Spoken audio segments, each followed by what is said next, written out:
I want to take a minute. I want to talk to you about faith. I want to talk to you about one of the most famous verses in faith. It's Matthew chapter 17 and verse 20.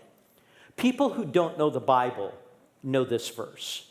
People who don't believe in God know this verse. People who think they don't know any verse in the Bible know this verse. Because in Matthew chapter 17 and verse 20, Jesus utters these words.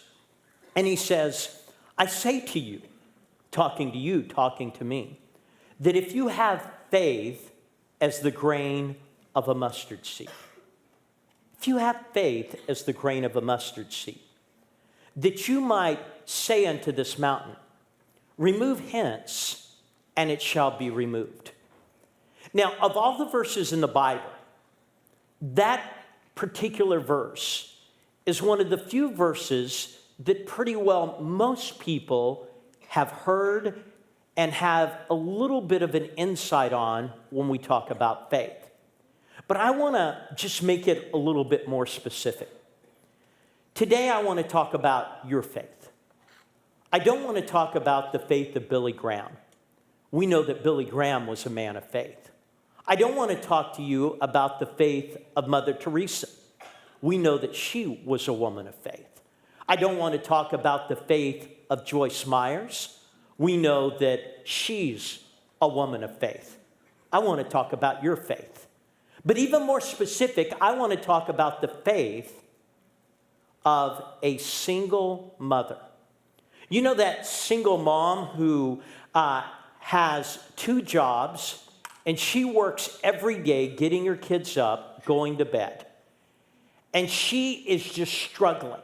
She never has a day off, but she shows up to church on Sunday because she knows that the only chance her family has of turning out all right is if God helps her. And so, single moms, I watch them in my church when they're dead tired, get their kids to youth, get their kids to children. They have no help, but they are looking for anything, and they look to God. But you know what, that single mom? She feels overwhelmed. She feels exhausted. She feels tired. She doesn't have anyone to complain to because there's going to be nobody to help her. She feels like it's her against the world. Everything is stacked against. I want to talk about her faith. I want to talk about the faith of the individual that went to the doctor this week. And that individual, when they went to the doctor this week, that individual was told that the test came back. And when the test came back, that individual was told that the test didn't come back the way they wanted. In fact, that infamous word with a C was spoken over them. And they have literally felt like the wind's been knocked out of them. And they come to church on a Sunday, on a Saturday. They come to church on a Wednesday because they feel like there is no other option for them. I want to talk about the faith of that guy. You know that guy that as a teenager, he was handed his first beer. He just thought it was just a beer. But he didn't realize that that first beer was going to lead to a second one, a third one, a fourth one. And he didn't realize that beer was going to lead to other kind of alcohol. And he didn't realize that as a result of that one beer that was just him being a guy was going to cause an alcoholic problem. He didn't realize that that alcoholic problem would one day cost him his marriage. He didn't realize that one day it would cost him his kids. He didn't realize that one day he'd lose every job that he had because he would be an alcoholic. But one day he walks into a place like this and he gives his heart to Christ. But he doesn't get it. He doesn't get the light show. That doesn't make sense to him. He doesn't get the songs that we're saying. That's different to him. And if you ask him to find Matthew in the Bible, he wouldn't have a clue. But I want to talk to you about his faith. So I don't want to talk about the people that we admire. I want to talk about the people who come to church. I want to talk about the single mom. I want to talk about the person who's been diagnosed. I want to talk about the alcoholic. I want to talk about their faith. Now, what in the world does Matthew 17 and verse 20 have anything to do with a single mom? What does it have to do with an individual that's just been diagnosed with cancer? What does it have to do with any individual that's an alcoholic addicted to drugs? I don't know. If you're going to write a book that 2,000 years later, someone in Victoria, Texas is going to read that book, why would you put certain things in it? Why would you put certain things in that book? Why would you say to someone in Victoria, Texas, if you have faith the size of a mustard seed? Now, I don't know about you. I've spent my whole life and I've never run into a mustard seed. If he had said a watermelon seed, I got that one down. If he had said a cantaloupe seed, I know what that looks like. If he had said an apple seed, I've got that. If he had said a tomato seed, I got that. But a mustard seed, I've lived my whole life and never interacted with a mustard seed. Can I be honest? I don't travel some of the places that Jim and Tamara do. I've never seen a mustard seed tree. I don't know what a mustard seed tree looks like. Jesus gave this whole verse about if you have faith like a mustard seed, and I don't know what the seed looks like, the tree. And then one day I was going to stand up and I thought, I'm a pastor. I need to know what one looks like. So you know what I did? I Googled it. And Google, you can hit the image button. And I hit mustard seed images, and I looked and I said, that is a puny looking seed. That's really, watermelon seeds, you're big. Cantaloupe seeds, you got it. You're rolling this guy right now. Cantaloupe seeds, you got it. You're bigger than this. Mustard seeds, it's really, really puny. And then I said, I'm going to look at what a mustard seed tree looks like. So I hit images there. Can I tell you? A mustard seed tree is really a sort of a hybrid between a tree and a bush. I don't even think with a mesquite tree you would call a mustard seed tree a tree. It's really sort of an ugly deal. But so why in the world would God use that metaphor? Why would God use a metaphor for people in this room who are dealing with real life stuff, real life problems, real life issues? Why would he say to you, if you have faith the size, the grain of a mustard seed? Why would he say that to you? Why is that important that you know it? Is it just a Bible kind of thing? Yeah, we know the Bible doesn't make sense. It's not relevant. It's not this. Is that what he's saying? Why? I believe that there are three reasons God chose that illustration. And the three reasons are important to your faith. They're important to your faith, how your faith works, and if your faith will work. Now, we know that a mustard seed, if you look it up, it's really a puny seed. It's really, really, really small. It's the kind of seed that if it grew up in the playground, it would be picked on. Because it's the smallest one. You'd pick on that seed. I mean, it's the smallest one. You'd poke it in the chest. You'd rub its hair. You'd pull its ear. It is a small, ridiculous little seed there. So the first thing, we know that it's small. So the first lesson is this, and you need to understand it. Here's the first lesson. God was saying this, that when you walk in faith, there will be times when your faith will seem small in comparison to your problems. Now, I know that brought a lot of amens. Did you feel that moment? That was the anointing of God being missed right there. But, people sit there and they say, well, that's not how we talk about faith. No, let's be honest. If you've just been diagnosed, very few people look at the doctor and say, you know what, doctor, it doesn't matter what the tests say. It doesn't matter what the tests have. My faith is so big. My faith is so strong that it doesn't matter. You know what they do? They call church offices like mine. They call church offices like this, and they say, pastors, can you help us?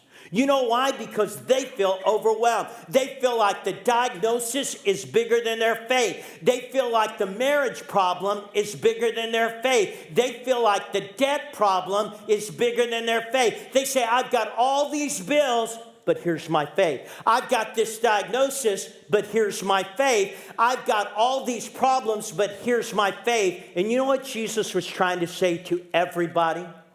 He was trying to say simply this. When you walk in faith, there will be times when your faith feels small in comparison to the problems. And the reason he said that is if you'll wrap your mind around that and say, even though my faith feels small in comparison to the problems, that doesn't mean that I don't have faith. Because a lot of people say, well, I don't have faith to handle that kind of problem. I don't have faith to handle this issue. I don't have faith. You don't know my kids. You don't know my husband. You don't know my marriage. And you know what God's saying? He's saying, it's all right. Don't feel like you're disqualified from faith just because you feel your problems bigger than your faith. Don't feel like you're disqualified from faith because your marriage problems look bigger than your faith. God's saying, that's all right. And you know what?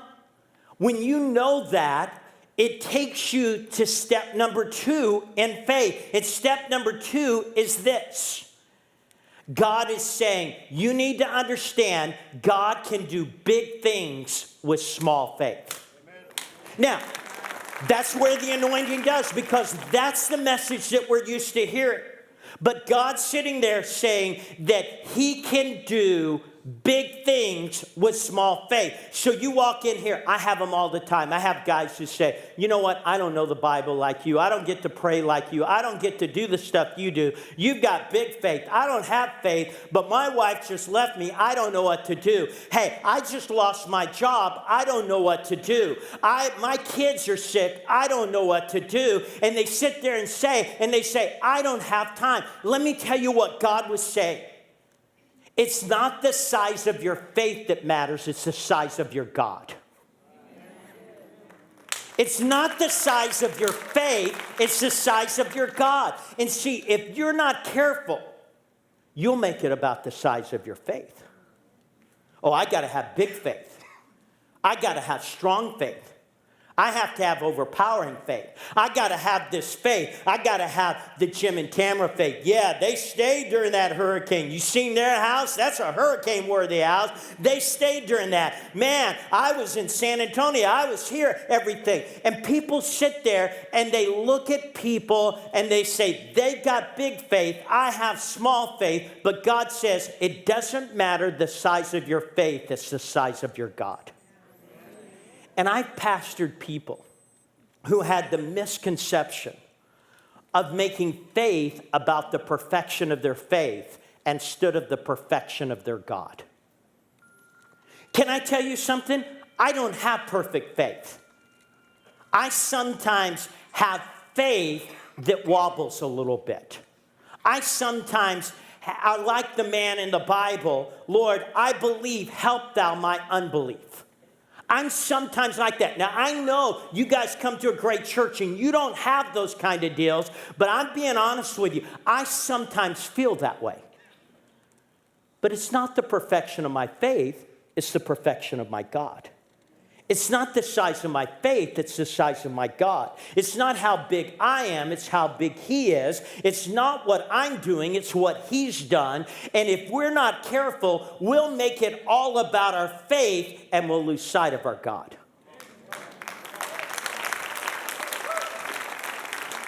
So the reason Jesus did this, because he looked in Victoria, Texas, and he said, there are going to be people who say, I don't have big faith. I don't have faith like so-and-so. You know what Jesus was saying? It's all right. It's all right that you don't have faith like so-and-so. You know what you have? Is you have a God like so-and-so. Because it's not that you get a big God and someone else gets a bigger God, or you get a little God. You've got a big God, and it doesn't matter. I've got the same size God that Billy Graham does. I have the same size God that Mother Teresa does. I have the same size God that Joyce Meyer does. I have the same size God that Jim and Tamara do. It's not the size of my faith, it's the size of my God.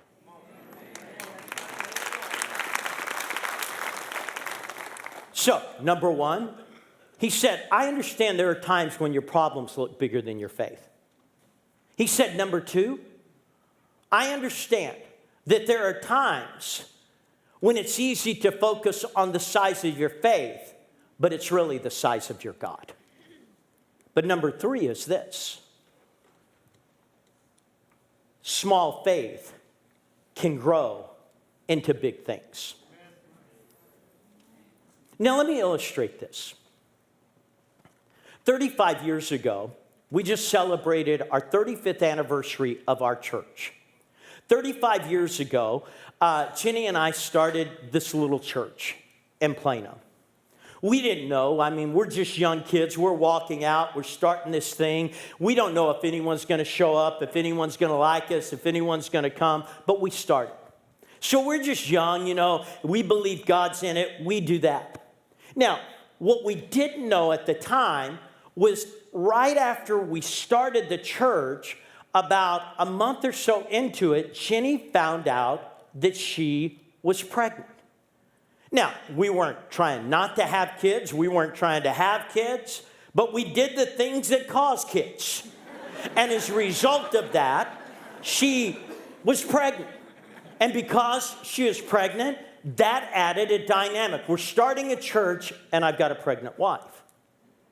Now, the thing about that is that sometimes pregnant wives go through things when they're pregnant. And Jenny was our worship leader, but she's pregnant and she's leading worship. So you don't tell your pregnant worship leader, who's also your wife, that that's a bad song selection. Because guys, if you don't have kids and you don't have a pregnant wife, you never tell a pregnant lady they're wrong. Just write that down. Just understand, it's not in the Bible, but it should have been. There's no future in telling a pregnant lady that anything's going on. It's perfect, whatever. Do you look good? Of course you look good. Are you fabulous? Yes. Are you raising your voice? No. You always speak with mellow tones. I mean, it's just, you just go with it. You just roll with it, and don't try to bring reason. Don't try to bring understanding. Just keep moving. But here's the deal. Jenny and I are Christians. So from day one that we found out that Jenny was pregnant, we're believing God. You know what we're believing? We're believing that every tissue, every cell, every fiber, every organ of this child's body will function to the perfection that God ordained it to function. We believe that this child will grow up to fulfill the destiny and the purpose of God, and that she will live to fulfill whatever the call of God is upon her. We're believing that every day. We're not praying that one day and just sort of, hey, pastors, will you pray? We're pastors. We're believing God. Pregnancy goes on. Everything seems to be fine, but it's within a week of when they're going to deliver Jenny, sort of that date where they say, we'll deliver at this particular point. Everything's fine. Jenny and I are driving around Plano, and at one moment she looks at me and she says, Gerald, I think I need to go to the doctor's office. And I said, sweetheart, because the rule is, if a pregnant lady says it, you do it. And so I said, sweetheart, if you need to go, I'll take you right then. Now, here's the deal about our family. I have 3 kids. My oldest child is adopted, Wendy. Casey, who Jenny is pregnant with, she's ours biologically.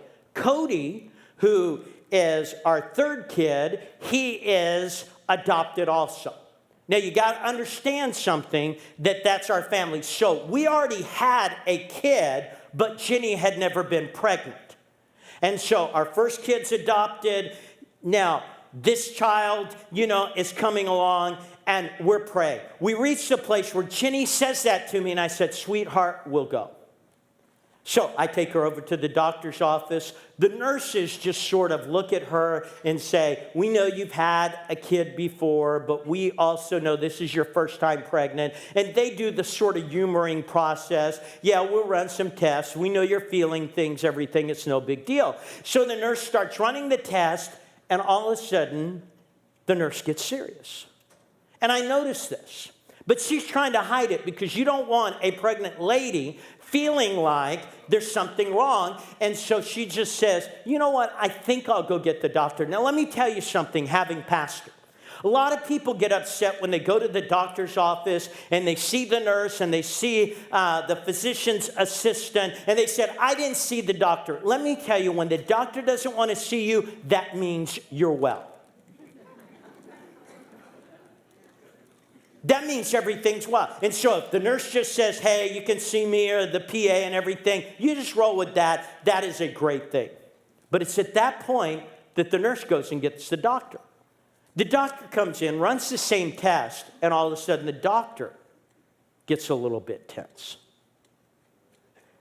And he says, Mr. and Mrs. Brooks, we need to take Jenny over to the hospital. Hospital is right across the street from his office, and said, we need to. And I said, hey, why do we need to do that? And he said, we can't hear the baby's heartbeat.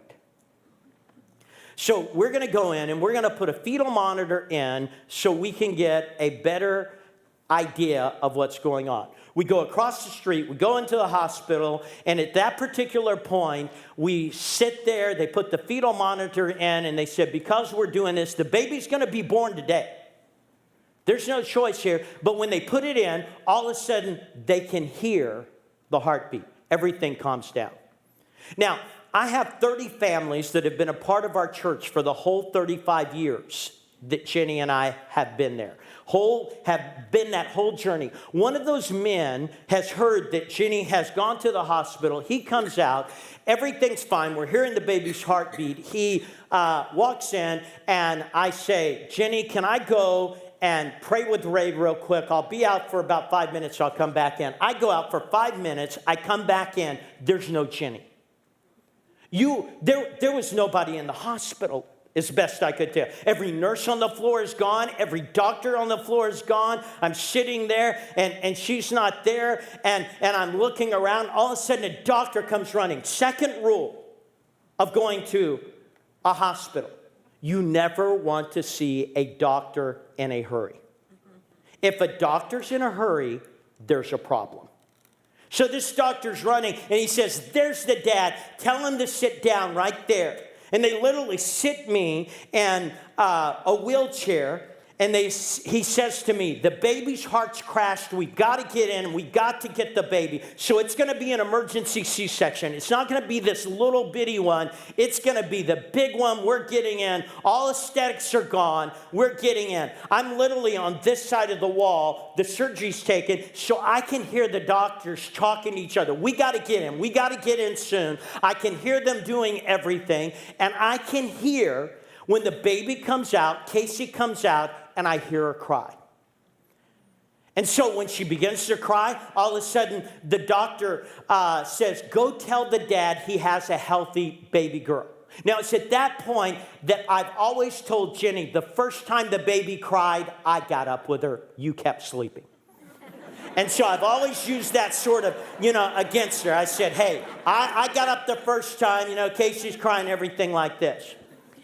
So we go through, Jenny wakes up, sees Casey for the first time, but I've got a toddler that was just happening to be over at a friend's house, and now I've got to go get this toddler, and so everything's fine. I go get Wendy, take her home, tell her she's got this little sister, everything's fine till 6 in the morning. At 6 in the morning, I get a call.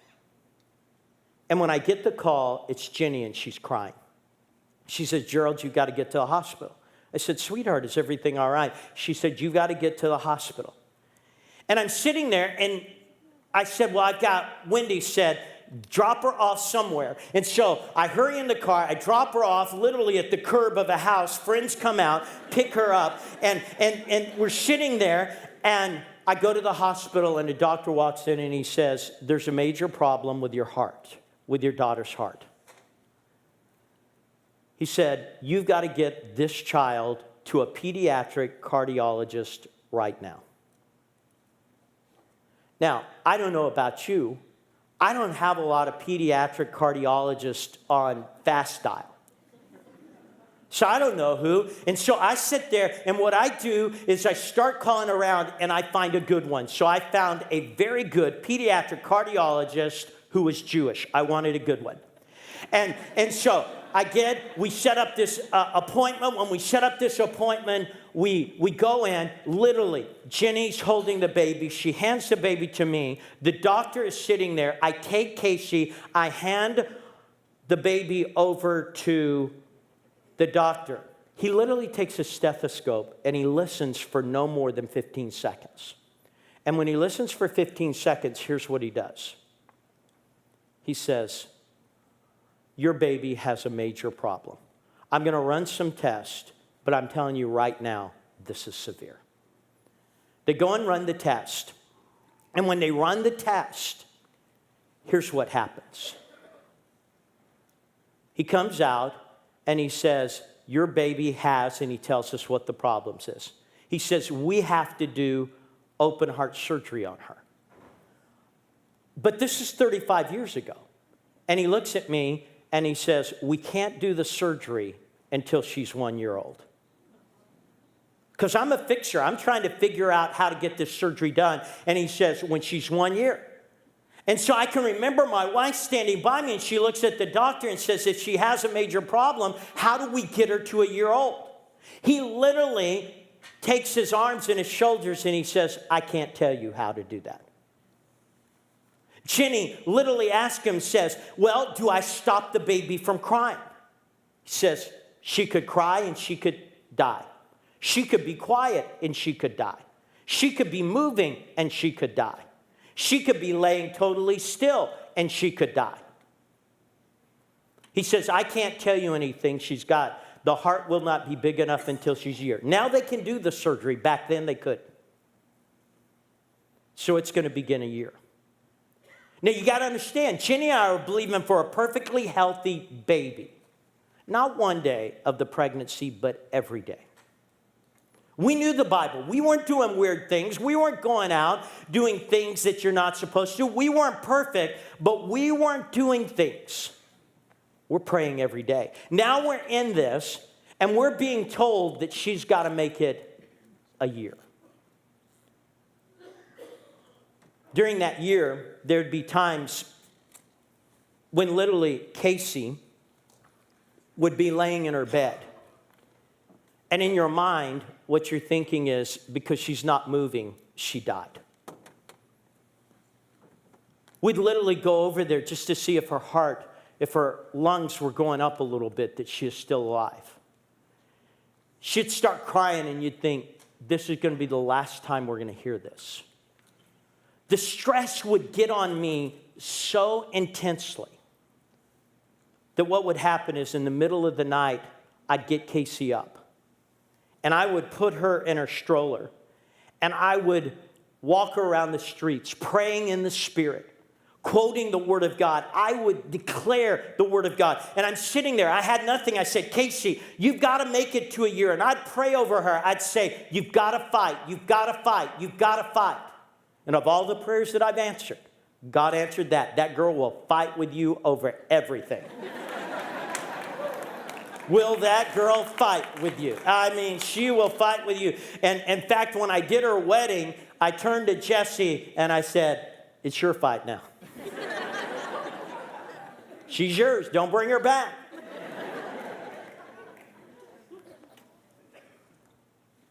But for a year, we're going to live with every time we don't see her moving, she's dead. Now, we never said that because we're people of faith. We don't say what we're feeling, but in our minds, we're thinking that. Every time that she gets loud, we're thinking, this is going to stress her heart and she's dead. Now, we're not going to say that, but we're going to feel that. And then it's going to come finally at the end of the year, and there are going to be 7 doctors that are going to be a part of this surgery. And those 7 doctors that are going to be a part of this surgery, I went to each one of them. And I said, what's the very best you could expect? So the anesthesiology, this is the best. The person who's going to run the heart bypass, this is the best. The surgeon, this is the best. Each one of the doctors I asked. And Jenny and I went home and we wrote a prayer. And we said, God, this is the best that these doctors say. But Ephesians 3:20 says, but you're the God who can do exceedingly abundantly above. And we prayed that prayer, and then we both signed it so that every time the thoughts come, because the surgery's going to be long, and every time the thought comes that she's not coming out, we could say, it is written. Because we wrote it down, and we could say it's written. And it's at that particular time, we get through, they come out. Here's what I can tell you. They told us that Casey would have another surgery when she was 5. She'd have another surgery when she was 12. She'd have another surgery when she was 18. She'd have another surgery when she was 25. And her life expectancy would be 35 years. But the thing is, Casey never needed to have another surgery. Casey is now on the city council in Plano, the youngest person to be elected there on the city council. And she fights with everyone. So she was made for politics. What can I say? We get through it. Everything's fine. But I wanted a little boy. You know, I have 2 girls now. There's nothing worse than all this Christmas stuff, and you never get to go to a store and shop in the boys section. I never could buy toys that I wanted to play with. So I wanted a little boy. So we had a chance to adopt Cody. Now, the other thing I wanted was I wanted an athlete. Now, look at this. Does this genetic pool scream athlete at any level? For me to get an athlete, I had to go outside the genetic pool. And the thing about it was, we wanted to get this one right. So Cody was literally adopted at the City of Faith in Tulsa. We're there the night that he's born. I'm there when they hand Cody to us and we hold him. I'm there when I look at the doctors because of what we've been through. And I say to the doctors, have you checked his heart? Now, I'm serious. I've lived every night thinking this is my daughter's last night. We never said it because we're people of faith. We never admitted it because we're people of faith. That every night was going to be her last. I've done my time. And so I asked every doctor. 6 doctors looked at me and said, this boy is perfectly well. So happy. We go home, we get him to Texas, which is what anyone should do if they're in Oklahoma.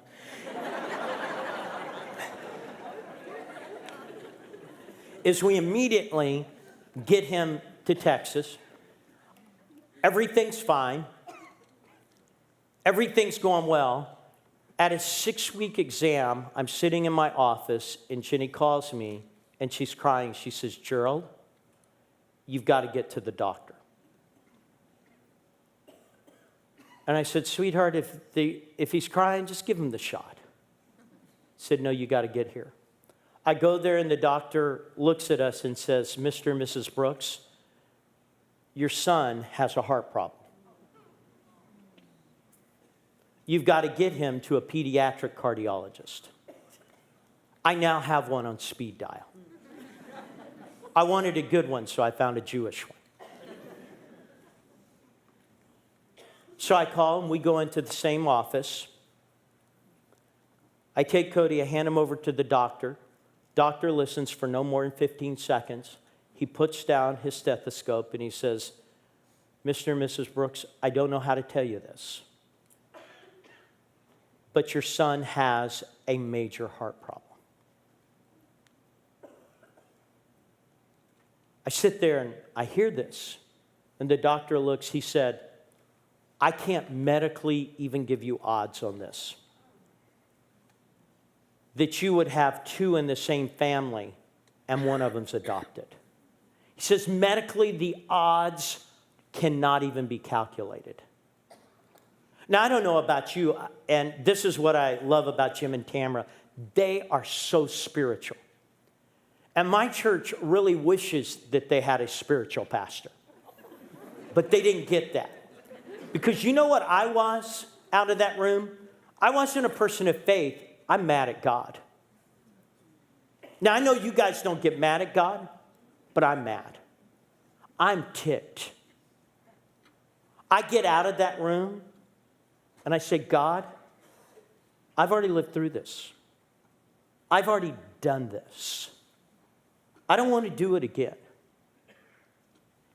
I'm facing the same things. I know what it is to wake up every night and to think that this is the last night, and to wake up every morning and to go in by your child's bed to see if they're breathing. I know what this feels like. And I said, why do we have to go through it?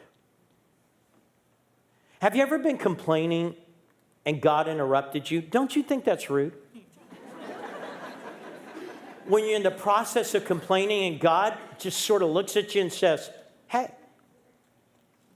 But he interrupted me and he asked me a question. Now, can I tell you something?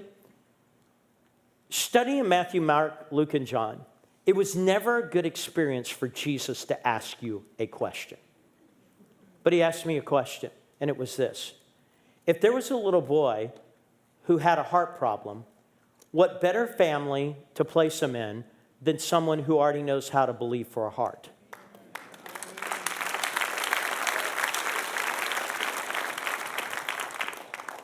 And so we're going to go through another process. Cody's going to go through a procedure.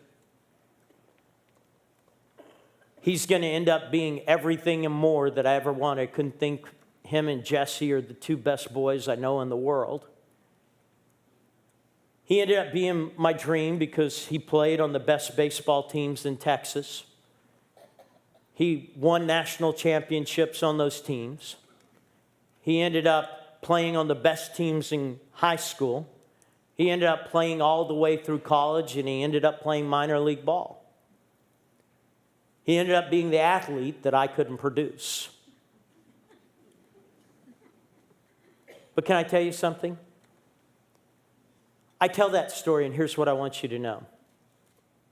Never once did I ever feel like my faith was big enough. But I always knew that my God was great enough.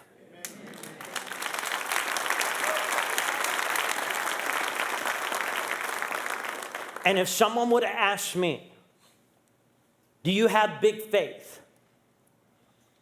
I would say every night I put my child to bed thinking this was the last time. Never said it to anybody, but I felt it. I went through it once and I went through it twice. And I pastor people who are always trying to have big faith. What I'm telling you is, your faith can grow, but you've got a big God. And your God's big enough to get you through anything you're faced with. So if you're that single mom, your God's big enough to get your kids through that. If you're that alcoholic, your God's big enough. And if you've been diagnosed with something, your God's big enough. Now, you may not know the Bible like everyone else, but if you know him, he's big enough to get you through anything that you're faced with.